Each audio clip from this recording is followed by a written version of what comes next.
नेपाल का सबसे शांत जगह कौन सा है, जहाँ ना शोर ना गाड़ियों की आवाज, बस शांति, सुकून और प्यारे नज़ारे हैं। एक ऐसा जगह जो नेचर के इतने पास है और यहाँ आके जाने का मन नहीं करता। Welcome to Pokhara.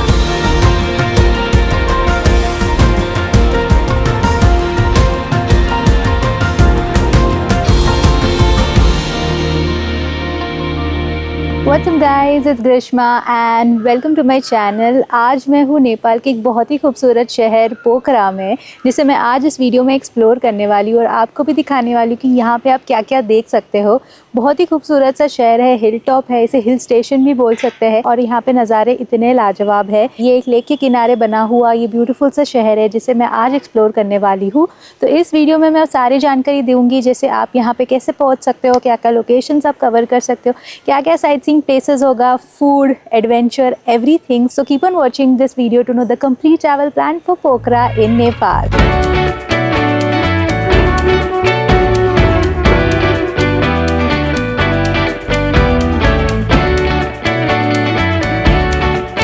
Now let me share with you how to reach Pokhara. तो मैंने ट्रैवल किया था काठमांडू से पोखरा के लिए एक डायरेक्ट बस के थ्रू, जिसमें मुझे ऑलमोस्ट 7 से 8 घंटे लग गए। मतलब मैंने सुबह 7 बजे का बस लिया था, bought me to Pokhara around 2:30 3 o'clock। पूरा समय लगा। बस का जो सीट्स था वो काफ़ी कंफर्टेबल था, सॉफ्ट सीट्स थे and but the road like basically starting के 50 kilometres that is from Kathmandu towards Pokhara बहुत ही ख़राब रोड है, तो बस बहुत हिलता है। बट अदर देन दैट आगे का 100 किलोमीटर्स टूवर्ड्स पोखरा बहुत अच्छा रोड है, हाईवे बना हुआ है। बट अच्छा जर्नी था। बट स्टार्टिंग का जो रोड है उसका काम अभी भी शुरू है। May be when you come थोड़ा काम और हो जाएगा, बट सिचुएशन अभी थोड़ा ख़राब है आने के लिए। I have book this bus from Get Your Guide. You can scan this QR code to book the bus ticket as well. यहाँ पे आप ऑफलाइन एजेंट्स, ट्रैवल एजेंट्स के थ्रू भी बुक कर सकते हो, या फिर जहाँ पे आप स्टे कर रहे हो काठमांडू में उनके थ्रू भी आप बुक कर सकते हो बस का जर्नी। बस स्टैंड पे आते ही मैंने वहाँ से इन ड्राइव ऐप से अपने लिए एक कैब बुक कर दिया to reach to my stay. तो यहाँ पे इन ड्राइव एंड पटाओ करके इनका एक लोकल ऐप है, वो चलता है, जिसके थ्रू आप बाइक गाड़ी बुक करके अपने स्टे या जहाँ आपको चाहिए वहाँ पे आप ट्रैवल कर सकते हो। एंड दूसरा way to reach to Pokhara is by a flight. So flight यहाँ पे काठमांडू से पोखरा के लिए बहुत सारे फ़्लाइट्स अवेलेबल है और 2-3 हज़ार का टिकट होता है। Make sure that you check your baggage in that ticket. But ये मैंने फ़्लाइट इसीलिए नहीं लिया बिकॉज मैंने बहुत सुना था कि फ़्लाइट्स वेदर की वजह से कैंसिल हो जाते हैं, डिले हो जाते हैं, तो मुझे अपना डे वेस्ट नहीं करना था, इसीलिए I decided to go by bus. But yeah this is how you can reach to Pokhara.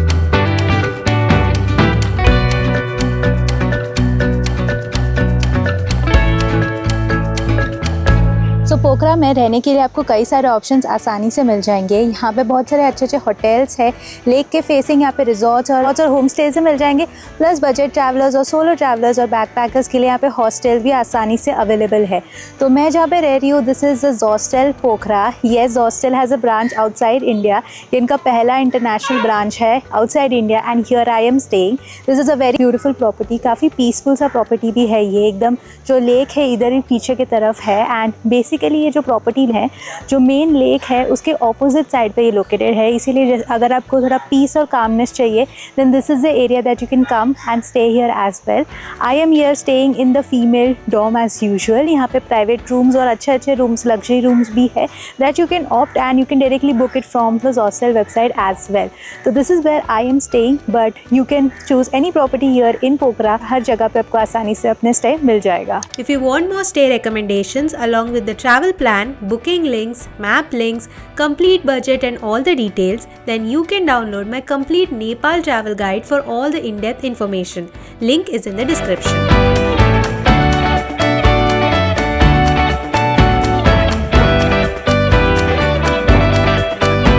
So hostel में चेक इन करने के बाद I decided to go out and explore and मेरे हॉस्टल से पास ही था Annapurna cable car. So I thought why not come here and go through the cable car and experience it. Map में दिखा रहा था कि 750 मीटर है, सो मैंने सोचा 750 मीटर तो ठीक है, कितना ही चलना होता है। नॉर्मली दिन में मेरा 15-20 हज़ार हो ही जाता है जब भी मैं ट्रैवल करती हूँ। पर ये रास्ता बहुत ही चढ़ाव वाला रास्ता था। It was not easy, it was literally walking in this direction. आप मेरे पीछे भी देख सकते हो रास्ता कैसे ऊपर की तरफ जा रहा है। तो वो चढ़ के मैं अभी आ गई हूँ केबल कार के एंट्री पॉइंट पे। यहाँ से मैं जाऊँगी एक जगह जिसका नाम है सारंगकोट, वहाँ से सनसेट देखूँगी। जो अन्नपूर्णा केबल कार है वही सारंगकोट का सनसेट दिखाता है। तो चलो पहले जाते हैं अंदर। टिकट के बारे में बताऊँगी और भी सारी जानकारी बताऊँगी। पहले जाके अंदर टिकट लेते हैं।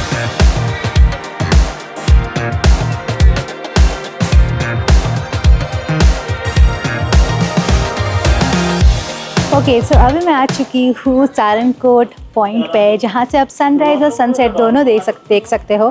एंड जैसे कि मैंने कहा मैं सनसेट देखने आई थी, तो मैं यहाँ पे सनसेट देखने को आई हूँ। बट अनफॉर्चुनेटली मुझे भी पता चला है कि 5:45 को ये केबल कार बंद हो जाता है। एंड मैंने अपना केबल कार का जर्नी अराउंड 5:15 को शुरुआत किया था, जो मुझे बहुत बुरा लग रहा है। तो केबल कार की जर्नी की बात करूँ तो वो कुछ 2.2 किलोमीटर्स कवर करता है डिस्टेंस में। एंड अराउंड 10-12 मिनट लगता है आपको ऊपर तक आने के लिए। इसका जो एंट्री टिकट है आपको नीचे लेना पड़ता है, विच इज़ 1000 नेपाली रुपया, जो रिटर्न टिकट होता है। अभी इस टिकट में ना शटल सर्विस भी इंक्लूडेड होता है, जो आपको नीचे से ऊपर तक भी लाता है। जो मैं चल के आई ना, वो इस केबल कार में इंक्लूडेड है। यहाँ पे ना आप केबल कार से नहीं भी आओगे ना, तो आप चल के भी आ सकते हो या फिर आप गाड़ी लेके भी आ सकते हो, अपना व्हीकल लेके आ सकते हो, क्योंकि यहाँ पे प्रॉपर रास्ता है ऊपर तक जाने के लिए। रास्ते में ना केबल कार के वहाँ जब आप ऊपर तक आओगे आपको दिखेगा कि आपको होटल्स और होम स्टेज वगैरह भी है यहाँ पे, तो उनके लिए ये रास्ता है जिसके थ्रू आप आ सकते हैं। एंड यहाँ पे आके ना, यहाँ पे एक व्यू पॉइंट जाने के लिए आपको और थोड़ा चलना पड़ेगा, क्योंकि ये जो केबल कार है एक पॉइंट तक आता है जहाँ पे मैं अभी खड़ी हूँ। और वहाँ आपको पंचमुखी गणपति जी का मूर्ति दिखेगा, जो बहुत ही सुंदर है। यहाँ से मुझे नज़र आ रहा है। और वहाँ पे मूर्ति के पीछे एक व्यू पॉइंट भी बनाया है, मतलब एक टावर बनाया है जहाँ से आप व्यूज़ एंजॉय कर सकते हो। बट अनफॉर्चुनेटली मेरे पास इतना समय नहीं है वहाँ तक जाने के लिए, बिकॉज अभी 10 मिनट में ये केबल कार बंद होने वाला है। तो मैं बस यहाँ पे व्यूज़ को देख रही हूँ। But if I had time I could have gone there. मैं सनराइज़ वाला करने वाली थी, बट मैंने सोचा कल का मेरा पूरा डे प्लान है तो बहुत हेक्टिक हो जाएगा। सनराइज़ भी देखो, पूरा दिन का साइट सीइंग भी करो। So I decided to come here at the sunset time. But यहाँ पे सनसेट बहुत जल्दी हो जाता है, लाइक 4:30 4:45 तक हो जाता है। ऑल्सो मेरे मिस्टेक से आप सीख सकते हो and you can come here early और during the sunrise as well. यहाँ पे बहुत सारे एडवेंचर एक्टिविटीज़ भी आप एंजॉय कर सकते हो, जैसे जिप लाइन, जाइंट स्विंग, वो सब भी होते हैं। बट शाम के टाइम अगेन वो सब बंद है। अगर आप बाकी कभी भी आ जाओगे क्लोजिंग टाइम से थोड़ा टाइम पहले, तो आपको वो सब एक्सपीरियंस करने का यहाँ पे मौका भी मिलेगा। एज पोखरा में बहुत सारे एडवेंचर एक्टिविटीज़ है, तो आप यहाँ पे व्यू के साथ ये सारे एक्सपीरियंस यहाँ पे कर सकते हैं।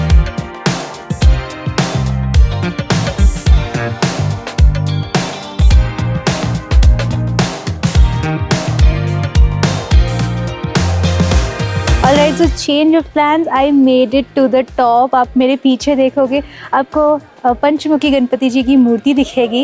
एंड इसकी एक इंटरेस्टिंग कहानी है। तो मैं बहुत दुखी हो के वापस जा रही थी एंड वहाँ के स्टाफ ने मुझे मदद किया यहाँ तक आने के लिए। एक ने मुझे अपने बाइक पे बिठा के यहाँ पे ड्रॉप किया, which I am so appreciated. The people of Nepal are so nice and so helping. यहाँ पे गणपति जी का मंदिर है, और ये जो आप मेरे पीछे देख रहे हो ये महादेव का मंदिर है। तो बहुत ही अच्छा सा जगह है, ज़रूर यहाँ पे आइएगा जब भी आप केबल कार से आते हो। हाँ, थोड़ा चलना पड़ता है, but definitely worth visiting. It's such a beautiful place. And यहाँ से बहुत ही अच्छा नज़ारा आपको पूरा पोखरा शहर का भी दिखाई देगा, सनसेट भी यहाँ से दिखाई देगा, जो बहुत ही सुंदर लगता है। So definitely come here and I am so glad कि मुझे यहाँ पे आने का मौका मिला। Like look at the backdrop behind me, so pretty.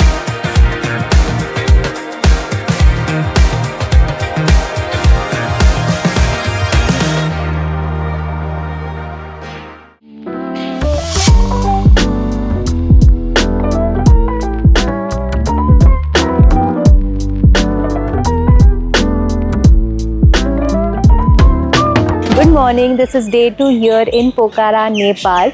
आज का दिन का प्लान होने वाला है पूरा साइट सीइंग करने का of the beautiful locations that this destination has to offer. तो ये साइट सीइंग करने के लिए मैंने गेट योर गाइड से ट्रिप बुक किया है। This is the link that you can scan and book the exact trip that I will be doing today. इस ट्रिप में हम बहुत सारे पॉइंट्स को कवर करने वाले हैं, बहुत सारे टेम्पल्स एंड ब्यूटीफुल लोकेशंस को कवर करने वाले, which I am looking forward in this trip.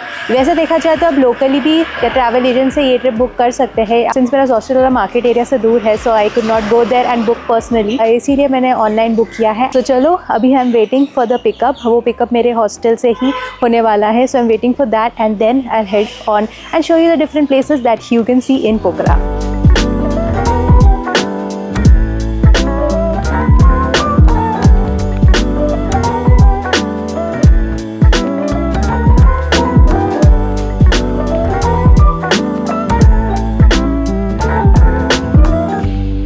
Okay so अभी मैं आ चुकी हूँ हमारे पहले पॉइंट पे for today. This is the Gupteshwar Mahadev मंदिर जो एक केव के अंदर बना हुआ है, इसे केव टेम्पल भी कहते हैं। एंड ये पोखरा सिटी के अंदर ही है, मतलब ये लिटरली एक केव है। इसके ऊपर से मेन रोड भी है विच इज़ वेरी इंटरेस्टिंग। यहाँ पे आने का रास्ता भी एक अंदर से आना पड़ता है केव के थ्रू। एंड आपको लिटरली ऐसा लगता है आप केविंग कर रहे हो और में आपको ये जगह मिलता है। यहाँ पे महादेव का मंदिर है जिसके दर्शन आप ले सकते हो, काफ़ी प्राचीन मंदिर है।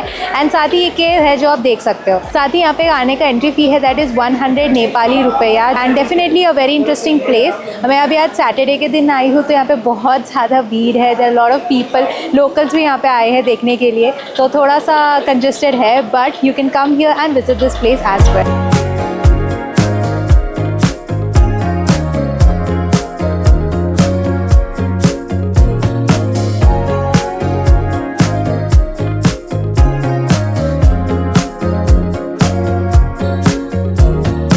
ओके सो अभी मैं आ चुकी हूँ कुंभिकोर शिव स्टैचू को विजिट करने। आप मेरे पीछे देख रहे हो वहाँ पे वो है शिव जी की बड़ी सी प्रतिमा जो नेपाल का सेकंड टॉलेस्ट शिव जी का स्टैचू है। ये टोटल 108 फीट का हाइट है इनका, और जो 51 फीट का शिव जी की मूर्ति है और उनका जो स्थान है वो 58 फीट का है। अभी हमारा जो गाड़ी है, बस है, वो हमें नीचे छोड़ दिया। उधर से हमको ऊपर चल के आना पड़ा, काफ़ी स्टीप रास्ता था तो बहुत ज़्यादा चढ़ाई भी करनी पड़ी। चढ़ाई करने के बाद हमें ये जगह मिलता है। यहाँ पे कोई एंट्री फ़ी नहीं है आने का, इट्स फ्री ऑफ कॉस्ट। आप भी यहाँ पे आइए, ज़रूर आइए। और यहाँ से अन्नपूर्णा रेंज भी दिखाई देता है जो बहुत ही सुंदर लगता है। एंड बहुत ही पास से देखने का मौका भी मिलता है since this place is on a height as well. And इसके बाजू में वहाँ पे है ड्रीम सिटी नाम का एक जगह which is basically like a photo park. यहाँ पे आप फोटो वगैरह निकाल सकते हो। वहाँ पे एक ग्लास ब्रिज बना हुआ है, वो सब भी आप एक्सपीरियंस कर सकते हो। छोटा सा हॉट एयर बलून का राइड भी ले सकते हो। तो ऐसे कुछ जगहें हैं, कुछ पॉइंट्स है जो आप उसके अंदर कवर कर सकते हो, बट उसको जाने का एडिशनल एंट्री फी है जो आपको देना पड़ता है। But yeah this is the point that we covered over here.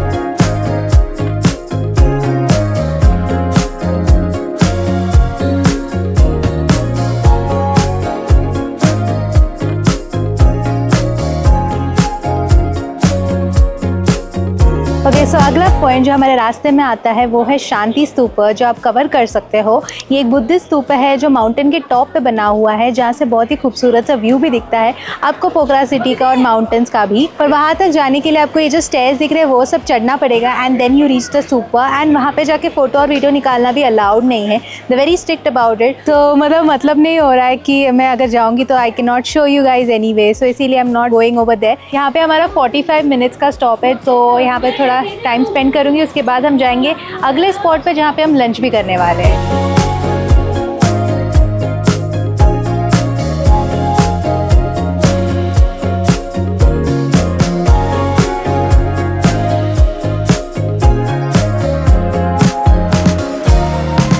So lunch के बाद I came to this one point जिसका नाम है सेती गंगा रिवर। ये वो जगह है जहाँ पे आपको जो सेती गंगा है, जो यहाँ का होली रिवर है, वो देखने को मिलता है।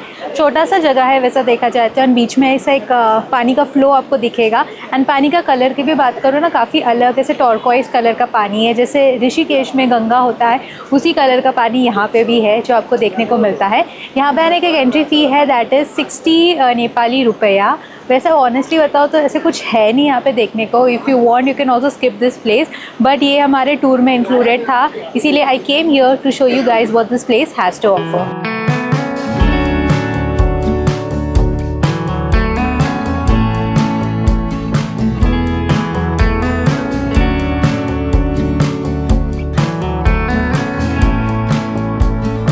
ओके सो अभी मैं आ चुकी हूँ हमारे अगले लोकेशन पे। ये है महिंद्रा केव्स। ये 125 मीटर लॉन्ग है और अंदर आपको एक गणेश जी की मूर्ति मिलेगी। और ये बहुत ही इंटरेस्टिंग नेचुरल केव है जहाँ से आज भी पानी ड्रॉप हो रहा है, तो काफ़ी अच्छा और यूनिक सा एक्सपीरियंस है ये। इसका आने की एंट्री फ़ी है that is for Indians is 80 Nepali rupees. और यहाँ पे इंडियन करेंसी भी एक्सेप्ट करते हैं। जैसे मेरा करेंसी ख़त्म हो गया था तो they accepted my Indian currency and in return they gave me Nepalese rupees. तो ऐसा ये केव है, तो अंदर लेके जाती हूँ आपको और दिखाती हूँ ये महिंद्रा केव।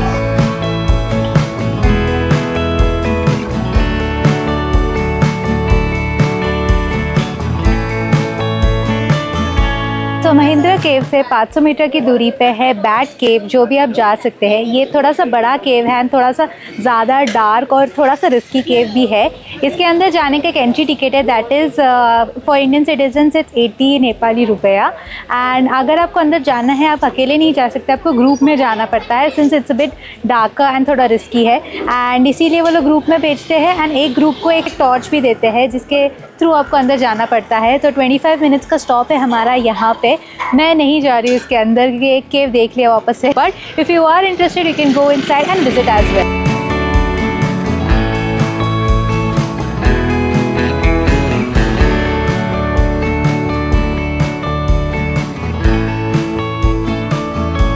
ओके, सो अभी मैं आई हूँ श्री विंध्यावासिनी टेम्पल। ये एक देवी का टेम्पल है एंड बहुत ही खूबसूरत टेम्पल है। ये टेम्पल चारों तरफ माउंटेन से घिरा हुआ है क्योंकि ये एक हाइट पे लोकेटेड है।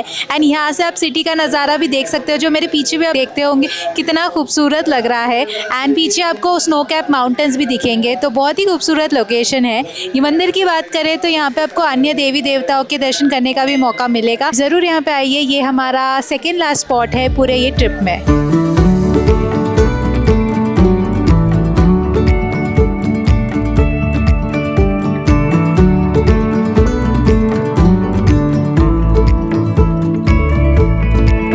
बस ने अभी हमें फेवा लेक के वहाँ पे छोड़ दिया है। ये यहाँ का मेन लेक है जिसके आसपास ही पोखरा शहर बना हुआ है, जहाँ पे आप बोटिंग वगैरह भी कर सकते हो। और ये हमारा लास्ट पॉइंट है और इसका मतलब है कि हमारा टूर भी यहाँ पे ख़त्म होता है, that is of the bus. मेरे को अभी पता चला कि यहाँ पे शाम को आरती भी होता है, तो वो भी आप देख सकते हो। जैसे गंगा आरती होता है वैसे ही यहाँ पे भी आरती होता है, जिसमें आप शामिल हो सकते हो। अभी 5:30 बजा हुआ है और यहाँ पे विंटर्स में जल्दी सनसेट हो जाता है। जैसे कल मैंने बताया कि 4:30 4:45 तक हो जाता है, इसीलिए यहाँ पे आरती भी अभी जल्दी शुरू होगा। तो चलो साथ में पहले आरती देखते हैं, जो यहाँ का हाईलाइट होने वाला है।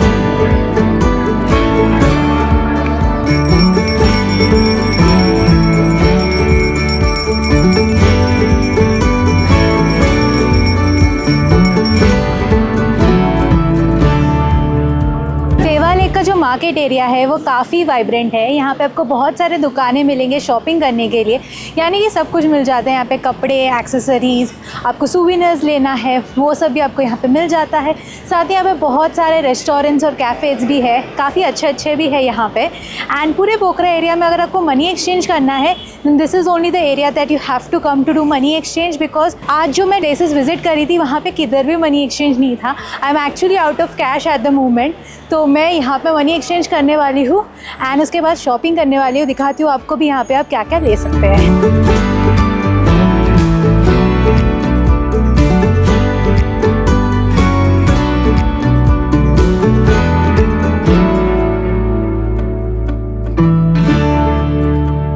Guys, so this brings us to the end of the Pokhara vlog. I hope you guys enjoyed it. Here were all the things that you can do here in Pokhara in 2 days. अगर आपके पास एक और दिन है तो आप adventure activities भी कर सकते हो। Pokhara is known for its adventure activities. यहाँ पे बहुत सारे काउंटर्स है, ट्रैवल एजेंट्स है जिनके थ्रू आप बुक कर सकते हो, या फिर जहाँ पे आप स्टे कर रहे हो वहाँ के थ्रू भी आप बुक कर सकते हो एंड एन्जॉय कर सकते हो। या फिर मोस्टली लोग पोखरा इसीलिए भी आते हैं, उनका ये स्टॉप होता है जहाँ से वो लोग ट्रैकिंग स्टार्ट करते हैं। यहाँ पे अन्नपूर्णा ट्रैक होता है, ABC ट्रैक, ऐसे अलग अलग ट्रैक्स है जिसका स्टार्टिंग पॉइंट पोखरा होता है, इसीलिए वो लोग पोखरा भी आते हैं। ज़रूरी नहीं है आपको एडवेंचर एक्टिविटीज़ ही करना है, आपको ट्रैकिंग ही करना है। आप यहाँ पे चिल और रिलैक्स करने भी आ सकते हो, जैसे कि मैं आई थी एंड काफ़ी अच्छा लगा यहाँ पे आके। ये छोटा सा हिल स्टेशन है but it's very peaceful and so nice and the views everywhere are स्पेक्टैक्युलर।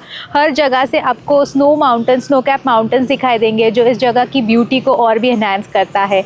I hope you found this video helpful. इसके पहले का व्लॉग भी ज़रूर देखना, that is from Kathmandu and Kathmandu shopping vlog. दोनों बहुत ही इन्फॉर्मेटिव व्लॉग है। I also have a complete travel guide from Nepal, जिसमें मैंने काठमांडू एंड पोखरा के पूरे ट्रैवल प्लेसेस को कवर किया है, how to reach, the budget, stay, everything. You can download it from the link in the description. So thank you so much for watching this video. If you liked it, make sure to give it a big thumbs up and subscribe to my channel if you haven't already.